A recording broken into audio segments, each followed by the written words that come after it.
So, recording. Hello, everyone. And for those of you joining, thank you for joining. And for those of you watching the replay, thank you for watching the replay. And please do reach out and let me know what you think of this webinar. So, yeah, I started to talk a little bit about it before hitting record. And then I was like, maybe I should actually hit record. So this is actually part of the webinar, and I'm not forgetting to hit record and then going, oh, wait, there's no recording. So had to nip that in the bud and start recording. So again, thank you so much for joining me. I did want to talk a lot about ChatGPT, obviously, and a lot of this applies to other AI writing tools. ChatGPT is not the only one. I don't know how many of you know that, but there are a bunch of tools out there that claim to be able to write for you. And I know I said, I titled this, top 5 reasons not to use ChatGPT for content creation. I'm not anti-ChatGPT or anti-AI. I do think it does have some really awesome uses that you can implement in the writing process. But what I am against is just telling it to write something and then copying and pasting that onto your website or wherever else you want to create content or spread your marketing content.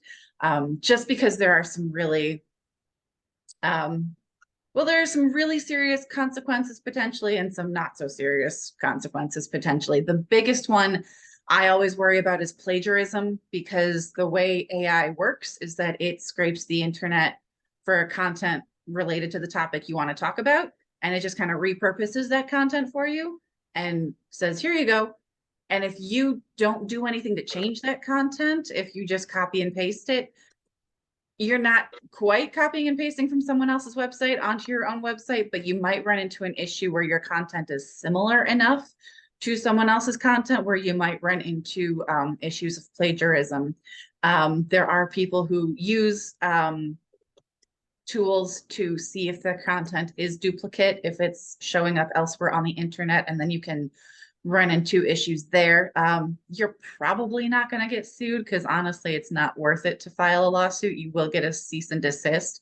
And Google's not going to like it because that's duplicate content, because Google always wants to get people in front of original content and content that is actually going to answer their questions. And if you're just putting out the same stuff that everyone else is putting out there, then that's not really going to help your SEO at all. So that's number 2 is the second reason why not to use ChatGPT for content creation, is because you can run into that SEO issue.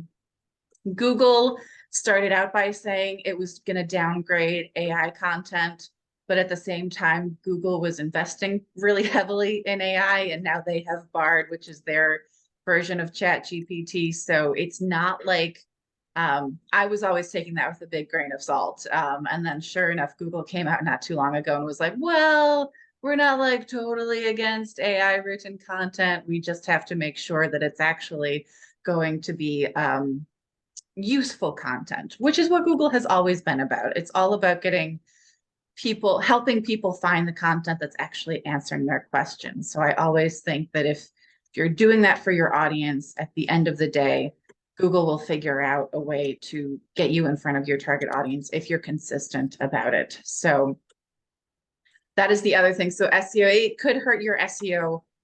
Like I said, I worry more about the duplicate content aspect more than I worry about Google punishing AI. But the biggest one for me is lack of thought leadership, because again, if you're that's the biggest benefit, I think, to blogging, is that it positions you as a thought leader in your industry. People go to you when they have a question about something specific. People go to you to find out the latest news about what's going on in your industry. And that is a super valuable position to be in. But if you're just creating and distributing the same content that everyone else is creating, that doesn't position you as a thought leader. No, there's no reason for someone to come to you over one of your competitors or over someone else, because you're not setting yourself apart from the competition. So that's reason number 3, is it doesn't position you as a thought leader. And that's a huge benefit of blogging. The other thing is ChatGPT is not really optimized for content creation. It's a chat bot. It was designed for people to chat with it and get a little bit of information from it. So that's the other thing that I worry about, or one of the things that I worry about with ChatGPT is like, that's not really what it was designed for. There are some AI writing tools out there that are designed for writing specific pieces of content. I know there was one that I was using last year, using as in playing around with. I don't use it with the content that I write for my clients, but I wanted to know what AI was up to. And get an idea of what was going on in that world. So I decided to play around with it and see what it was capable of. And they specifically said that it was, it could write a blog post for you. It could write some emails. They hadn't really gotten to the point of writing landing pages yet, which is something that I do. In addition to writing blog posts, I do also write landing pages and sales pages for my clients. And that is kind of a different ballgame. It's a different kind of content that you have to create for your audience. So that's something to keep in mind, that again, the content was not great. I still had to edit it. So that was something that I really want you to be aware of. Oh, and it also provides answers that are wrong. So I think of it as, oh gosh, there was a game I used to play when I worked at Phonathon in college, because we were bored, and it would put up a topic and you would have to guess the answer. But the answers were garnered by like average Americans on the street, not by experts. So you would often have wrong answers, but you would be guessing the wrong answer because you're like, well, this is what like the average American off the street is going to say. And sure enough, it would pop up, not necessarily at the top of the list, but towards the bottom. So ChatGPT is kind of like that, because again, it's scraping the internet for this information. Sometimes it gets it wrong. We saw this with Bard, where they released that ad and the information they gave it, that it gave, was wrong, which I don't think shows that Bard is worse than ChatGPT, because the first time I asked ChatGPT a question, it gave me a wrong answer. And because I'm an expert in my industry, I knew that. I knew it was going to be wrong. I was just, again, playing around, seeing what it was capable of. And that was a big red flag for me. So I know people use it for like a search function, but again, that you want to double check its work. And especially, if you're using it to create content for yourself, obviously you are the expert and you know if it's wrong or not. But if you're looking for information on a topic you're not as familiar with, definitely do a little bit of research, a little extra research on that to make sure the answers it gives you are correct. Because yeah, I've seen reports that things like ChatGPT might enable misinformation to spread even faster than before. Oh joy. So that is definitely something to be aware of. And AI can't tell a story. The emotional component, the story component, I mean, it can tell a story. They're just bad stories. I have absolutely used ChatGPT, and some friends of mine have played around with ChatGPT story writing function, and they're always so bad, like laughably bad. Yeah, Scott, that's a good question about when was the last data pull scrape of the internet. I don't know if that changed with ChatGPT 4. The thing with ChatGPT is that it's pulling information as late as 2021, which we are recording this in 2023. So that's 2 years old now, which again, in the world of the internet is like ancient history. So I don't know if they updated that with ChatGPT 4. And if they did, I don't know when it was updated until. I do know that one of the benefits supposedly of ChatGPT 4 is that it's supposed to be more accurate than the original ChatGPT. I have not played around with that because that's behind their paywall, and I haven't decided if I want to pay money to access that yet. But that is something to consider. So maybe they are working on making it more accurate, but there's always going to be a margin of error there. You're never going to get 100% accuracy with a robot. So that is something to consider. But yeah, like I was saying, the story aspect, the emotional aspect, those are so important. And the empathy. I mean, you really want to empathize with and convey empathy with your target audience through your content. And a robot just can't do that, at least not yet. I personally doubt we will ever get to that point, but maybe someday the robots will figure it out. I don't know, but right now you always want to make sure that you have that emotional component because it is so, so important. So as far as the emotional component, the story, and the thought leadership, I do think these are the big reasons that I think you should not use ChatGPT for content creation. But like I said, I'm not anti-AI. I'm not that writer who's going to be like, AI is terrible. It's going to take all our jobs. Don't ever use it ever. That's not what I'm about. I do think AI has some significant benefits. One of them is it can give you a list of facts and statistics and figures. Again, they might be outdated, as Scott pointed out. So that's another reason not to rely on it entirely. But it's a starting point. So if you want to start with that and then edit it to make sure it's in your brand voice, that means you have to know what your brand voice is. But also add your perspective to it. You know, you can have AI say, hey, here's this fun fact. You might want to know this. Okay, great. Here's what I think about this, or here's what I think this means. You know, AI can talk about AI's capabilities. Again, I don't really know if AI can say like, this is what AI is going to be like in the future, or this is what this means for the future of the internet or the future of, you know, content marketers or whatever. Again, it can scrape the content from the internet that we're all talking about on there, and it can kind of repurpose that for us. But again, that's not going to position you as a thought leader. So always put your own spin on all of the information that it gives you, because that's what's going to position you as a thought leader, is what you think about this and the predictions that you make. So I do think that's one of the benefits of ChatGPT and the other AI writing softwares. The other thing, the other benefit is, I know a lot of us struggle with that, like blinking cursor syndrome. I think I'm gonna trademark that phrase, where you're just like staring at the blank page and the cursor is blinking and your mind is completely blank. And the longer you look at that darn blinking cursor, the more stressed out you get, and then you can't think of anything, and then you slam your computer shut and give up and walk away. We've all had that. We all have writer's block. We've all been there. I have absolutely used ChatGPT to just like write in a prompt and tell it to write something for me. And I will never use that content, but I might be able to pull bits of inspiration from that content and go, oh, that's something I hadn't thought about. I can add this, or I can incorporate such and such. So it's just another way to think about that. So absolutely, if it's just getting you over the hump to get you to start writing, there is an AI writing tool on Neil Patel's website. He's a big SEO person. And that tool just gives you like 1 or 2 lines of content. And the whole idea is that it's just like a prompt, basically. So again, I think that's a great use of AI, is just getting you over the hump, getting you over some ideas. It can also be a great way to help you organize your ideas. I was talking to someone who said she had a presentation she was going to give and needed help narrowing it down. So she dumped a bunch of information into ChatGPT and told it to organize that information for her. And it did. And she was able to look at that information in a way that was much more helpful and really helped her think more clearly about it and then speak more clearly about it.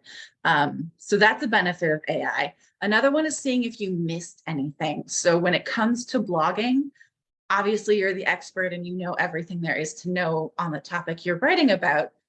But all of us miss something, right? Like I just published a blog post about politics and marketing like 2 weeks, last week, I think it was.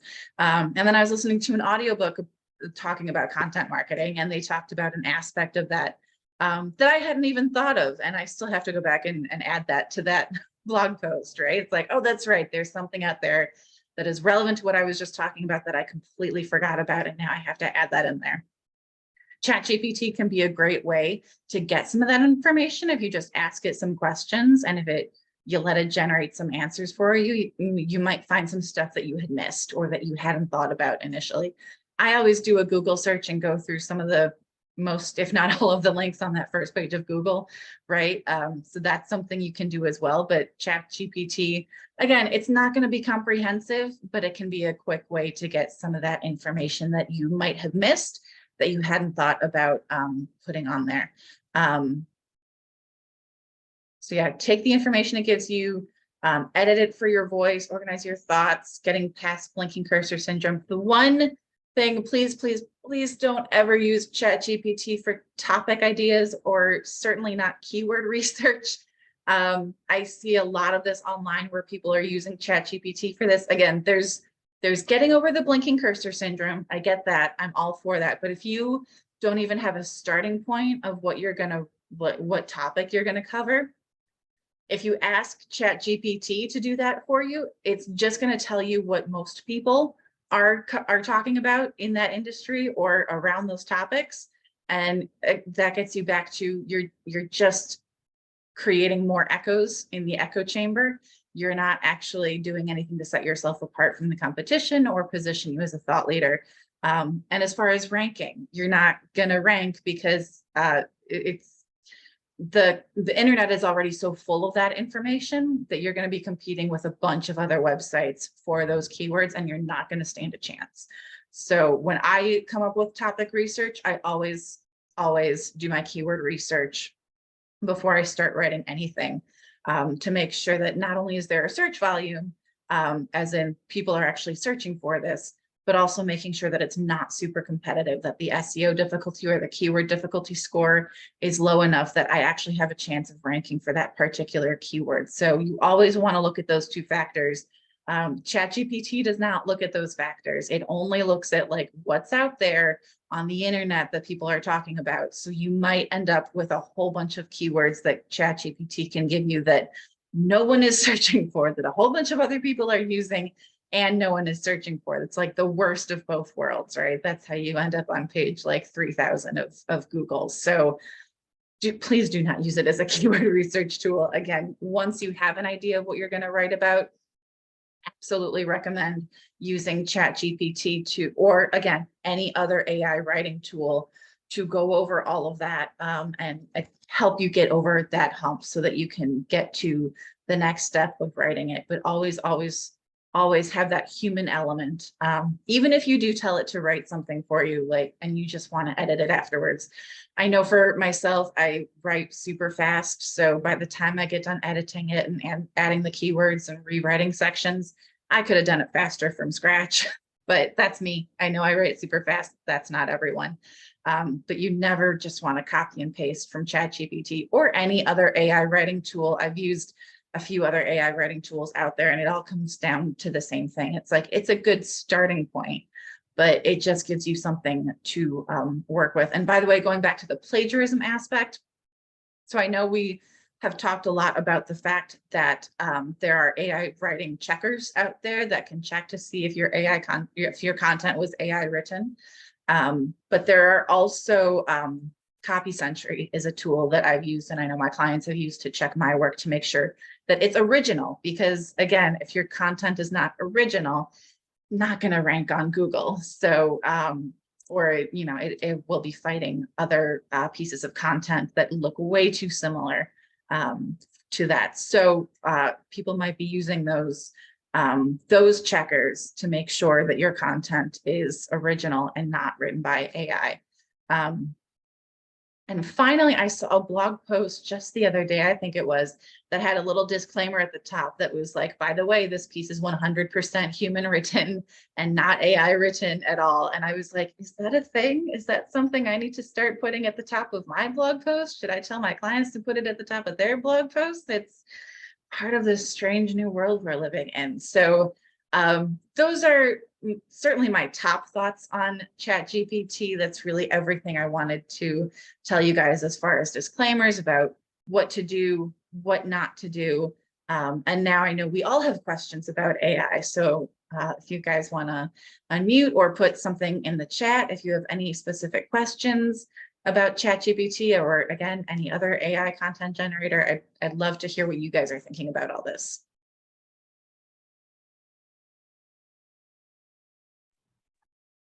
Allison, you touched upon Google discounting websites that have copy generated by GPT or something. I did read something about that, but not in depth.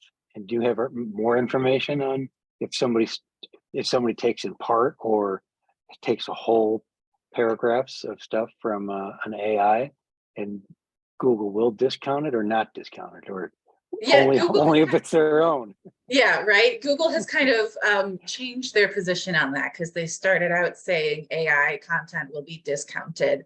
But even like in the early days when they started saying that, I was like, but I know you guys are investing heavily in AI and they use AI in their algorithms. So I'm like, are the robots fighting the robots now? Like what does this look like? And then they later came out and were like, well, we're not totally against AI written content. We just want to make sure the content is helpful.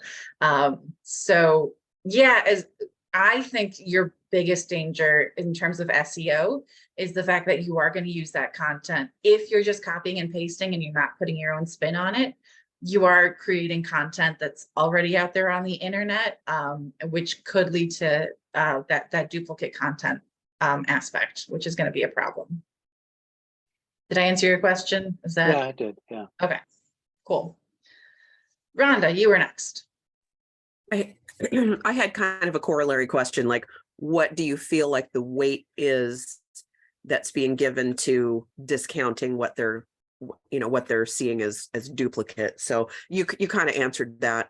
And I'm just thinking to myself, like, what's the statistical probability of the AI generating content itself that is an exact duplicate of the answer? Like, you and I would ask the question differently. So That's true. it's possible that the outcome would be, slightly different. So I tend to use it, like you said, for starting point. I'm also finding what it really does a good job of is if I upload my own text, then I can say, summarize this in 3 sentences and pull out the top keywords or most mentioned or whatever from my own content. And then I've got ideas for captions or like a YouTube video. You can do a transcription of a video and then have ChatGPT summarize it for you. So you can use that in your show notes. Like people that are podcasters or have YouTube channels, I feel like it's going to be really good for just managing their own content rather than kind of creating it. But it's a good jumping off point for sure. Yeah, absolutely. There was a service I used to offer. I called it voice to blog post, where people would send me a voice file where they're just talking about something they want to blog about. And then I would turn it into a blog post and make it pretty. And ChatGPT can do a lot of that. If you just want to like barf up your thoughts into whether it's a voice file and then turn that into text and put that into ChatGPT and have ChatGPT organize it for you. I think that can be a great use of AI right there. Because yeah, that's a service I no longer offer because that's not really aligned with what I'm doing anymore. But yeah, I love that, using it to organize your thoughts. Yes, Scott, you're up next. First of all, this is amazing. It's great to see you. I haven't seen you, Allison, since what? I know. Pre-COVID, right? Pre-COVID, I know. So It's been Thrive forever. Live. So it's kind of wild to say that. Copy Sentry. So I can use that tool to check our robot friends' copy without it being live on my website, right? Correct. Yeah, you copy and paste content into Copy Sentry, and actually, Copy Sentry is not an AI checker. I'm trying. I know. I'm just saying, like a Copyscape. I'm pretty sure it has to be on your website to see if it's plagiarized. So instead of putting copy content on your site, it's already plagiarized, right? So Copy Sentry allows me to do that without having that content actually live on my site. Correct. Can you for that? Do you have that by chance? You're breaking up. What was that last? Oh, I'm sorry. The link for Copy Sentry. Yeah, let me pull it up. And I couldn't spell Sentry. I don't know why I can't spell that word. How do you spell Sentry? Is it S-C? S-E-N-T-R-Y. And you're right, it is copyscape.com. I think the tool is Copy Sentry, but it's copyscape.com/copysentry. Oh, yeah. For those of you okay, so it's Copyscape. Yep. Okay. All right. Thanks for that link. Yes. So yeah, so the link is there in the chat. And if you're watching the recording, hopefully you got that. That is copyscape.com/copysentry.php. So and you can always reach out to me if you want that link. So yeah, any other questions? Kind of loud over here, but I just thought I'd quickly ask, what are your AI checkers, your go-tos for that? I haven't really, I did play around with one. Again, let me pull that one up.